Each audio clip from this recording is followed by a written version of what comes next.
कहते हैं सुल्तान मुराद हिंदुस्तान का बादशाह था। इकबाल ने लिखा है, इकबाल कहते हैं उसने एक मिस्त्री को बुलाया मस्जिद बनाने के लिए, कहा इस तरह की बनाना मेरा दिल खुश हो जाए। मामार ने, मिस्त्री ने मस्जिद बनाई। बादशाह सलामत को पसंद ना आई तो बादशाह सलामत ने उस मिस्त्री का हाथ गुस्से से काट डाला। पूछ कोई नहीं ना सकता।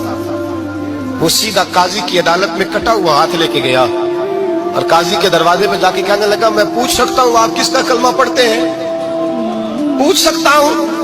तो काजी कहते मेरी कुर्सी भी कांपने लगी और जिस कमरे में बैठा था वो कमरा भी कांपने लगा। मैंने कहा सवाली तो बात का, कहानी पहले बताओ कलमा किसका पढ़ते हो? तो काजी कहता है मेरी आंखें बरस पड़ी। मैंने कहा मैं उसके कलमा पढ़ता हूँ जो दुनिया में भी मेरा वारिस है, कयामत में भी वही मेरा वाली बनेगा। जो दुनिया और आखिरत में मेरा वाली है, मैं मुस्तफा का कलमा पढ़ता हूँ।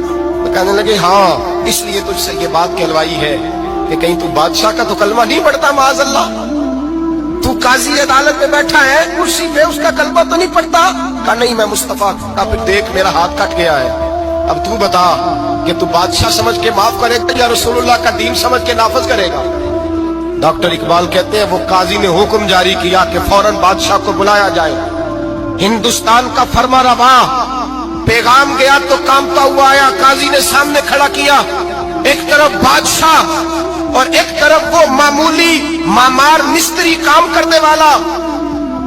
तो काजी गरजदार आवाज में कहने लगे, बादशाह तू बता, इसका खून सुर्ख है तो तेरा सुर्ख नहीं?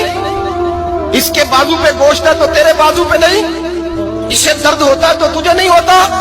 ये तूने क्या हरकत की? बादशाह की गर्दन झुक गई। काजी कहने लगे पकड़ो इसको, बाहर ले जाओ और इसका बाजू काट दो, इसका बाजू काट दो।